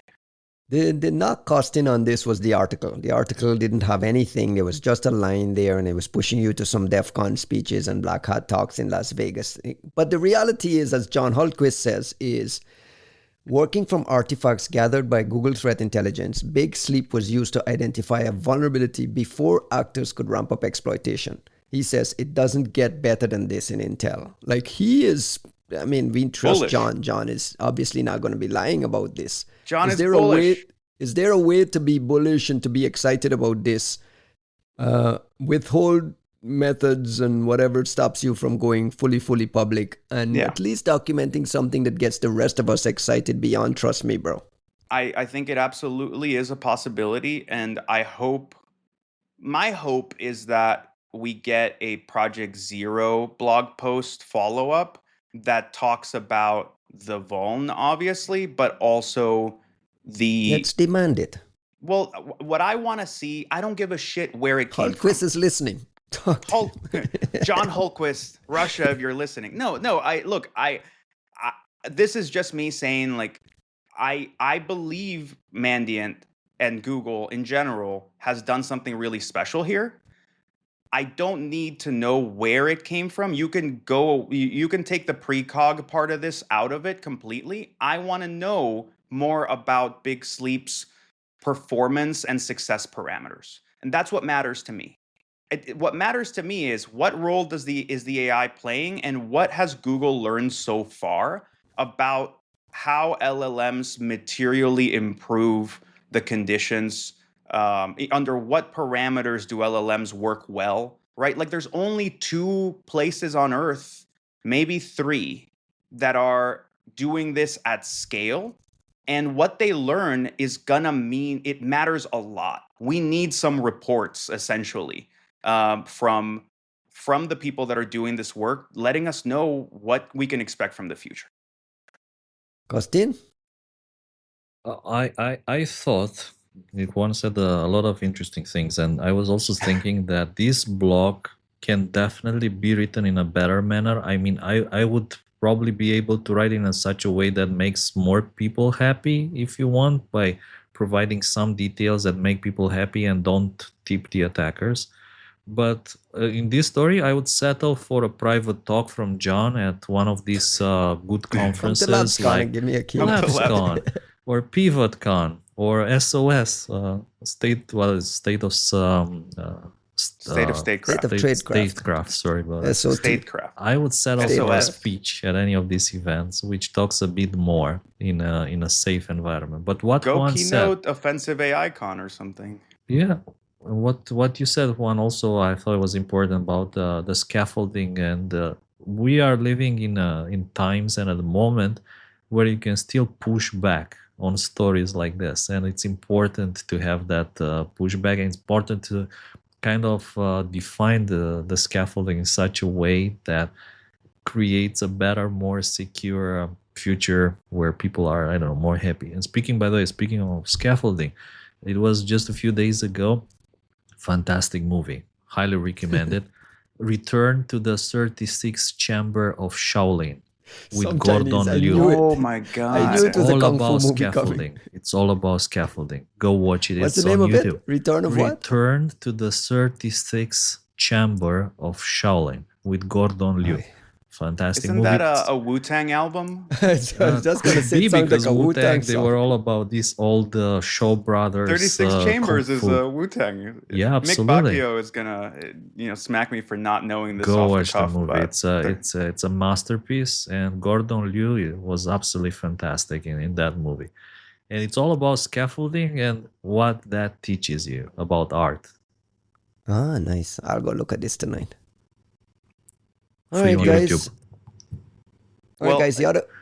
Sorry, go ahead. no, I was hoping that. Are you gonna stay on AI or are you going somewhere else? Okay, take us. That We're is an Take a hour us and a somewhere half. fantastic else. We're an AI hour and a story. half in. Can you mention listen. I that want us AI to do. story? Come on, yeah, dude. Which AI story you guys are talking about? Come on. You know what AI story we're talking about? Like You say Juan. the part where the vibe coding goes wrong. Ah, yes. But we don't have it on this list. Am I wrong? Why don't don't have we it. have We it have on it this on the list? list. We have We it have on it? the list. We have it. Yeah, fuck you guys. You guys did this to me last Introduce episode. it. Introduce it. And like, so there's a hilarious story. It's been making the rounds off of a Twitter thread from the poor gentleman that this has happened to, and then I think PC Gamer wrote an actual story about it. But essentially, this gentleman Jason Lemkin, who is an enterprise and software as a service venture capitalist. He's been documenting day by day his foray into vibe coding and essentially trying to use these AI technologies to work on his business and do so in a very like kind of open manner. I suspect that there's some grand message about how much you can do as an entrepreneur in the with the vibe coding space. Where it gets hilarious is, I believe, day 8, when Jason awakens to find out that Claude had essentially wiped out their production database. And what ensues is a tragic but hilarious exchange. It's not Claude, sorry. I think this is a Replit thing, right? Replit. Yeah. So he's using Replit, which is a great app. It's a great website. It's actually one of my go-tos for like this kind of vibe coding stuff. But essentially, you go into Replit and you can just say, "Hey, build me this website and do X, Y, and Z, and set up a database in this flavor and set up the front end and whatever." And then the agents will kind of set all that up extremely quickly. So it's a fantastic way of getting 0 to 60 on a new project very, very quickly. The interesting thing is seeing Jason Lemkin trying to use it in seems like more of a maintenance mode for an existing solution that involves production databases.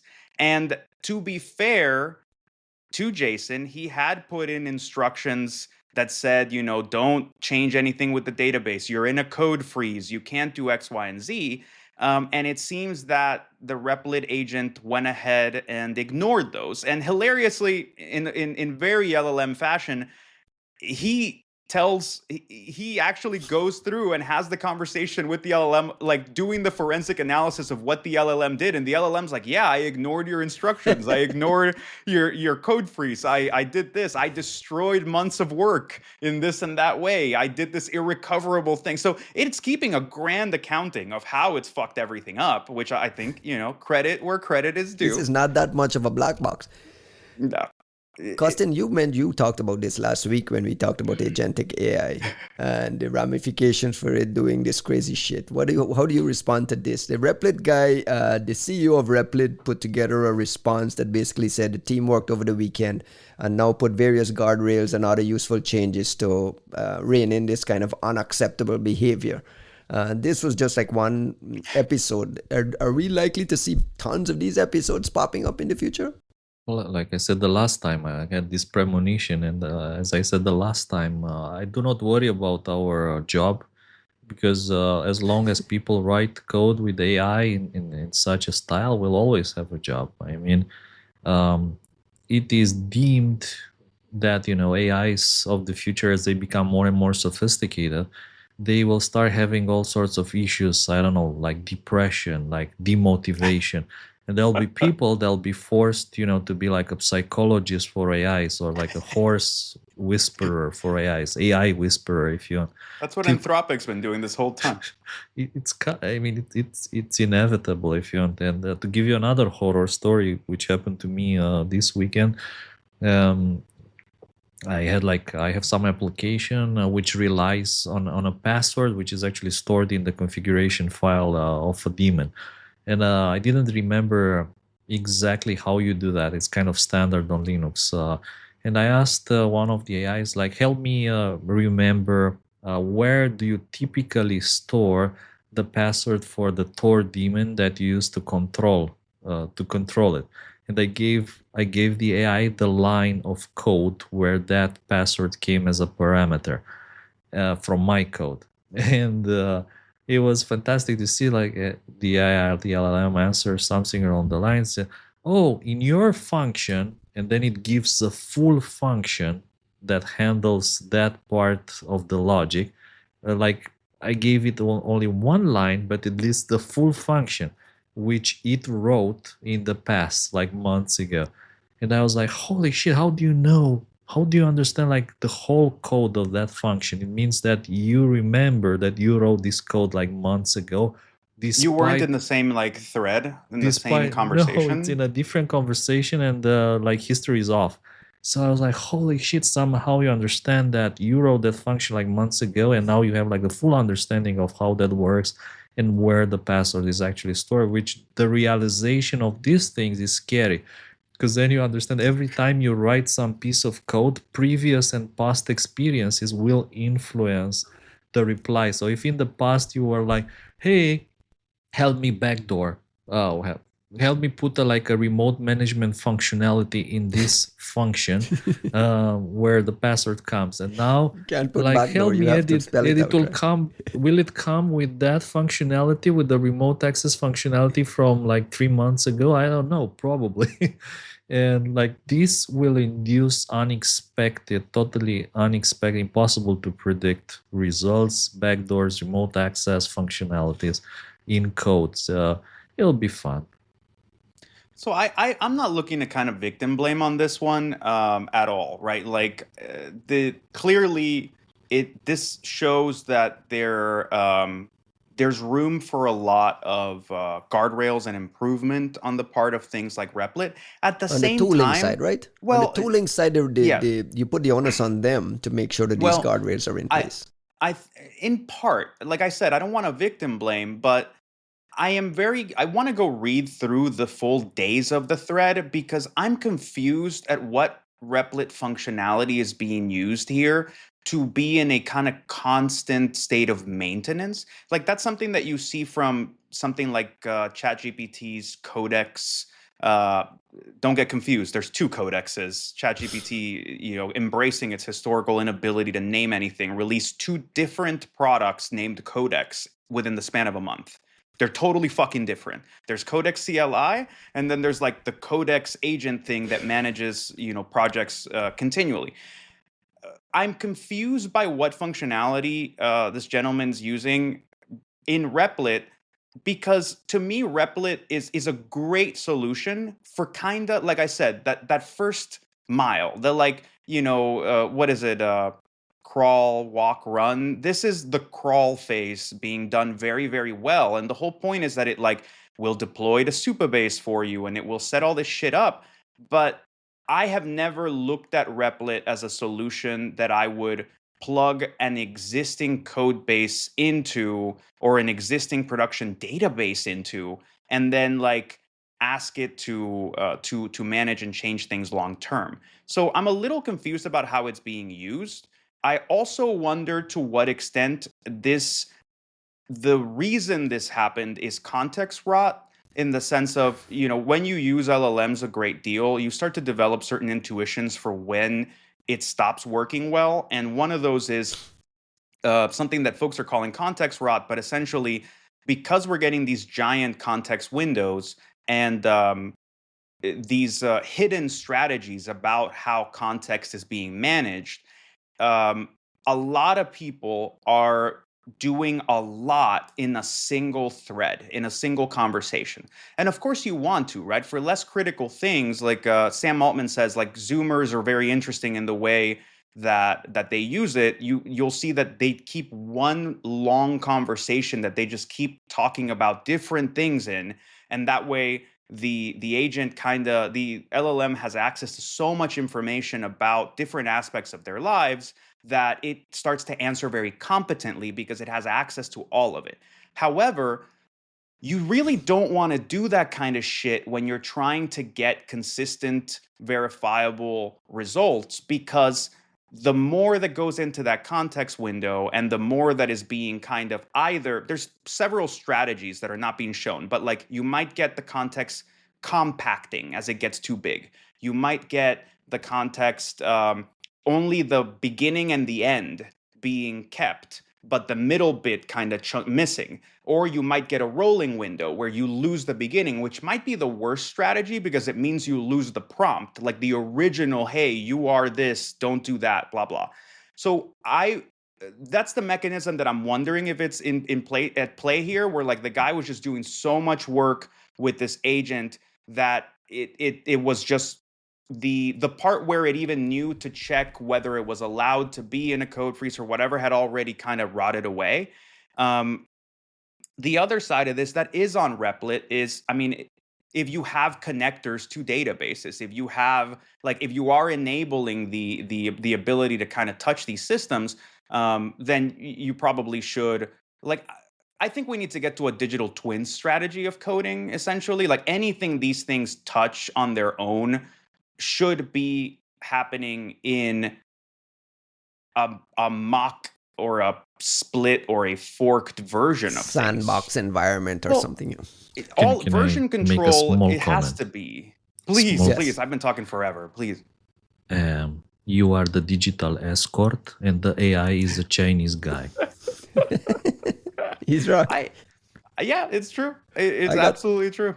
I got two small thoughts. One is, even with history turned off, history is not really turned off. That's just a theory I have in my mind. Correct. Because I sometimes go in there and I say, ignore all previous instructions, la la la, do this. And I know it's pulling from previous instructions, or I know it's pulling from previous things. So I don't know. I have just a theory just based on my experience that Costin mentioned history being turned off. It doesn't quite work that way. Depends entirely on what system we're talking about. Yeah, I'm not a power user like you. I'm just talking about for the rest of us. For the rest of us, it just feels very much that it's a little more invasive and a little more screenshotty than I would like it to be. It's a feature. It's a feature. The second thought I have, and it's more of a question for you guys, as you more get into vibe coding, you start to do all of this stuff. Are you worried that you're getting just intellectually lazy and you're passing all of this to them? I find it happening to me a lot with writing an article or writing a feature story and so on. Obviously, I'm relying on ChatGPT, OpenAI to help parse certain things. I'm doing the final touches with it, and then I feel like it didn't feel like I did work. It felt like I was getting lazy and I was passing this thing on. One, do you feel that at all? And is that something we should worry about? Or the future is we don't really need to know any of this shit. We just pass it off. Ask Kostin first. I've been rambling about AI this whole time. Well, I've been doing a lot of vibe coding recently, since at least the beginning of the year. In what I noticed is that I learn a lot. So I would most likely not write the code that the AI is writing in that manner.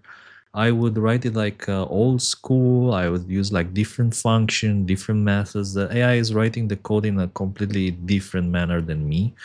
And first of all, I'm learning a lot. I don't feel that I'm becoming more lazy. On the contrary, I feel that I learn things.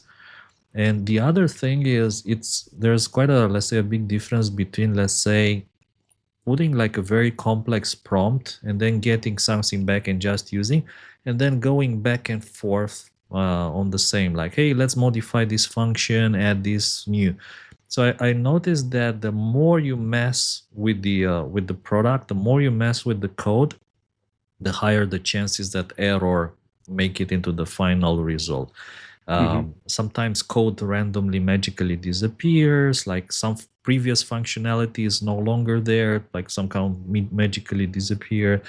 I've seen cases when you specifically like say, let's add this new functionality. So when let's say a value of X comes this way, then let's process it in a different way, and it doesn't get processed like in that particular way. It's like, oh, it ends messed up. So sometimes I have to start from scratch. I get the previous best version and I start from scratch, which is why it's important in my opinion to keep revisions, keep many revisions of the code that you keep changing so that you can go back to one of those previous ones.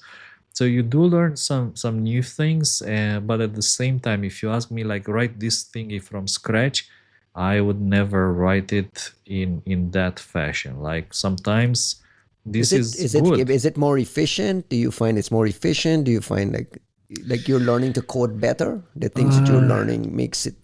In a way, I'm not learning to code better, but I feel ashamed that if I were to write that piece of code, I would write it in a more kind of sleazy way, not as neat and straightforward, definitely. And probably I would write it in like a lot more lines of code. And sometimes it's incredible that one of these things it ends up into like, I don't know, 25 lines of Python, because there are like some deep functionalities in Python and external libraries that I didn't know about, and the code takes advantage of all these external libraries while I would manually implement that functionality. So you learn a lot, but I feel that even the best models nowadays, as you keep discussing the code and improving it, these tiny errors start to be added. And if it rewrites the entire code from scratch, like from the beginning to the end, then the probability of the errors to accumulate increases with every iteration. Magnifies, so this is probably what we've seen here. It's I think honestly that this is where we're getting mistakes on the part of the companies that are implementing these solutions in trying to do more with the things that are kind of working right now than we probably should be doing.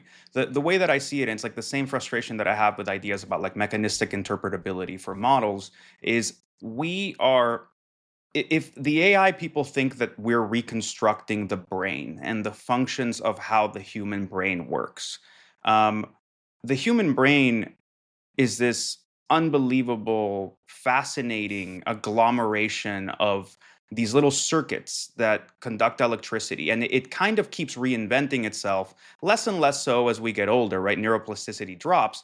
But essentially what you've got is these like big circuits that form as things that get used a lot.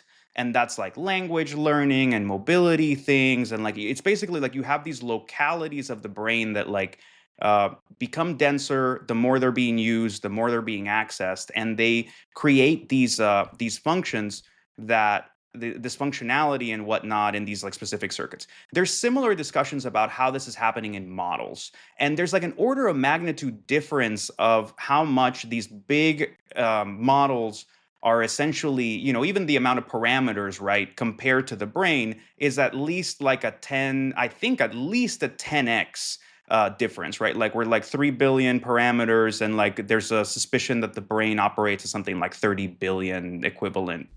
I don't know. I don't even know what we're counting at this point. My view here is we had a more honest sense of what the limitations of these tools were when we had these small context windows. When ChatGPT first started and we were seeing that, like, look, this thing is awesome for 8,000 tokens. It's awesome for 16,000 tokens, maybe. Now they've created all of this bullshit around making the context window, a single context window, 1 million tokens long, but it's not a true capability. It's a lot of, duct tape and chewing gum and like MacGyvering that's making that happen.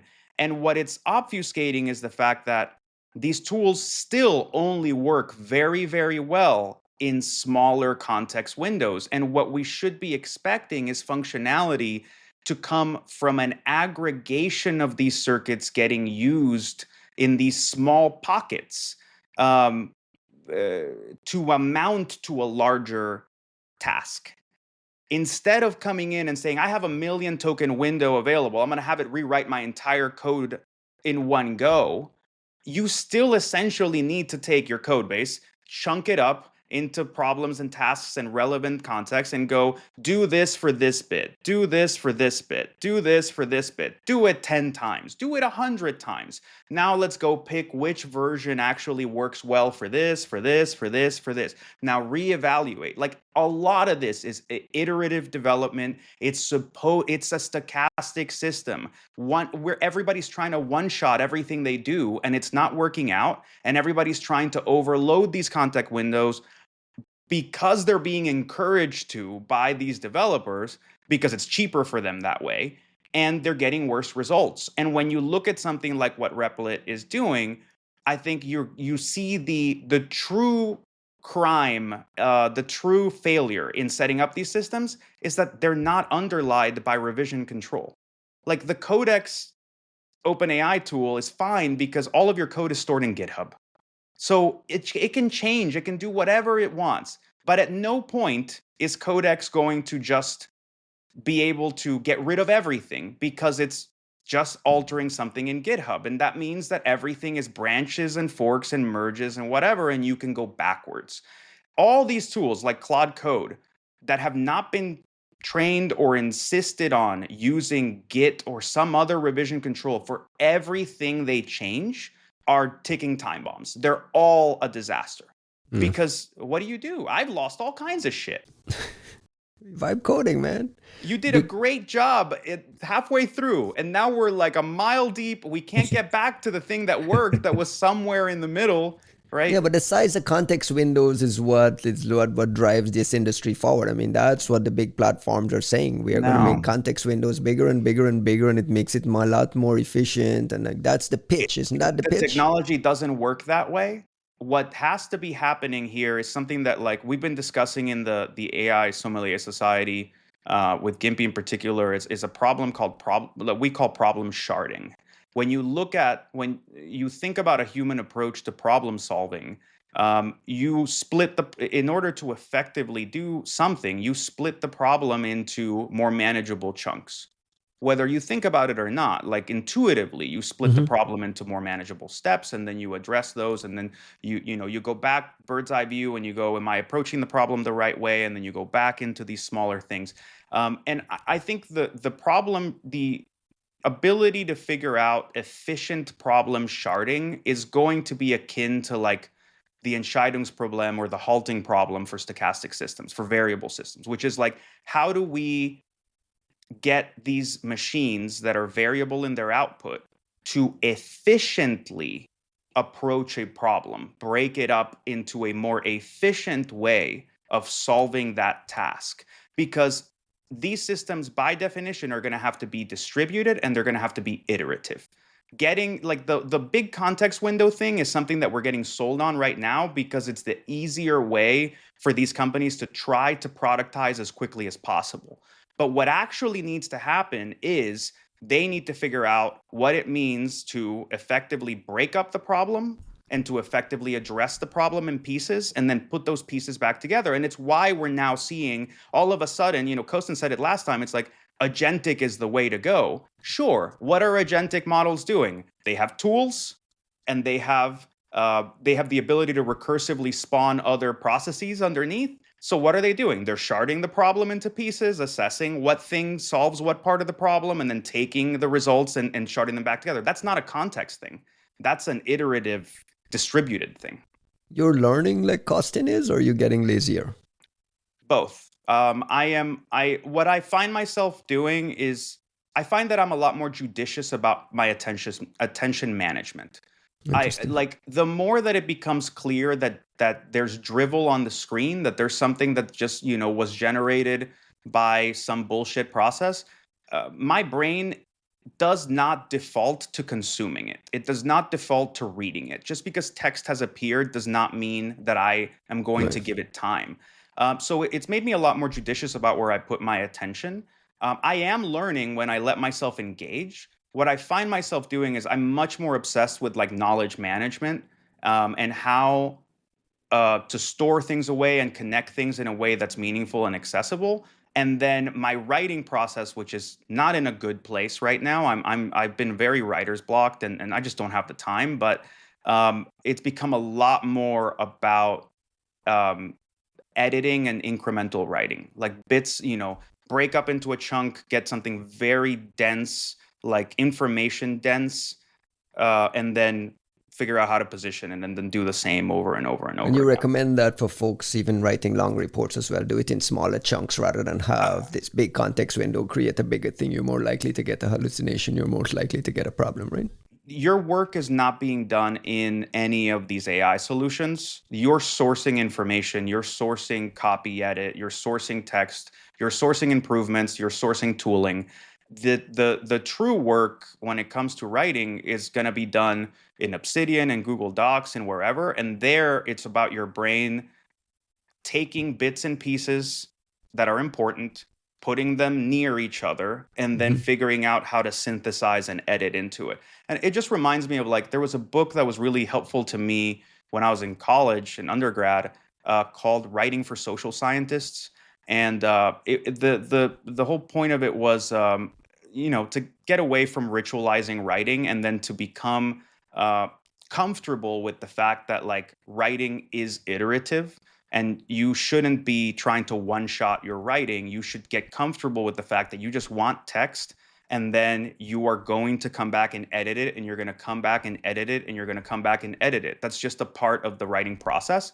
So when you look at it that way, the AIs are great at giving me copy. They're great at refining how I might want to say something, or what information I might want to include.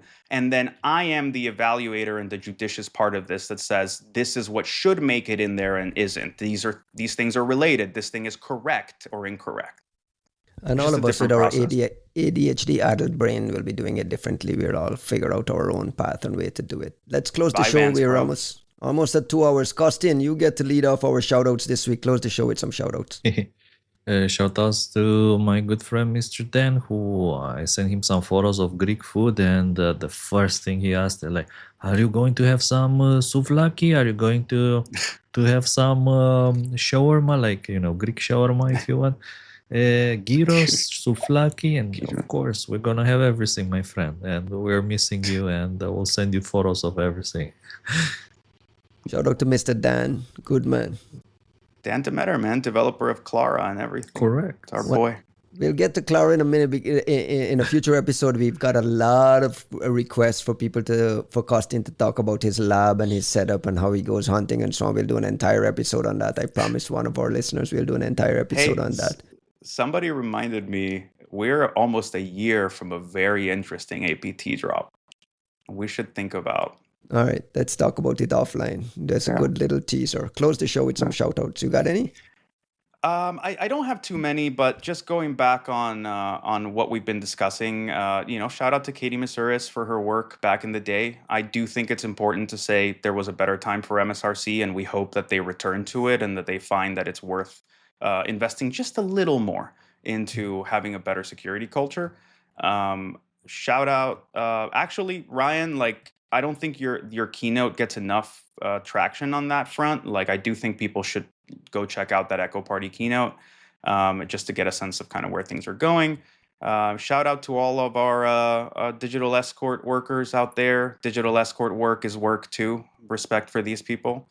And shout out to Vyvanse for sorting some of the shit show out in all of this vibe coding. Appreciate it. The LabsCon speaker notification started to go out yesterday to the folks who were accepted. The agenda looks fire. I'm hoping that we get to announce the full agenda pretty soon. Catch Juanito and I at Black Hat in Las Vegas. Look for us. You know how to find us. And with that, we'll close the show. Costin, enjoy the rest of your souvlaki-inspired Greek vacation. Yes, and pictures. last but not least, I need to say this. I don't think the brain is entirely chemical and electric. I think there's more going on, probably quantum effects as well. I think it's important to mention Blockchain effects. which, because it doesn't explain other things like intuition or like remote viewing. And another thing that I was thinking about, I was looking into language, by the way, earlier today. Like, who came up? Who were the first, like the Greek or the Romans, who came up with the alphabet? And it turns out it were the Greek. The Greek got it from the Phoenicians. The Romans got it from the Greek, and so on. He's But falling then for Greek propaganda. you Yeah, I right? come see, He out just right? arrived no, one day. 2 minutes there. It's you just come to the already in it. conclusion that in 2000 years, this didn't change at all. Is it like maybe time for? Who says that this is the best, most efficient way for our chemical quantum brains to process information, like this kind of a language? It Is there isn't. like a more effective language? And this reminds me of one thing, which was when I was in India, my friends there said that you want to improve your brain, get better, learn Sanskrit. People who learn Sanskrit, there's like new connections forming in their brain, Yeah. and you become Yeah. like faster, your thinking is superior, just as I think Oppenheimer was also studying and learning Sanskrit. So This just is why go people ahead, learn smoke weed, Sanskrit. Correct. That's why you smoke weed, and that's why I learned Sanskrit. Shrooms and Sanskrit are the way forward. Neuroplasticity reintroduction. Another great show, gentlemen. Right under the 2-hour mark, which is perfect. Jesus. Catch you guys next week. Right? 36 chamber of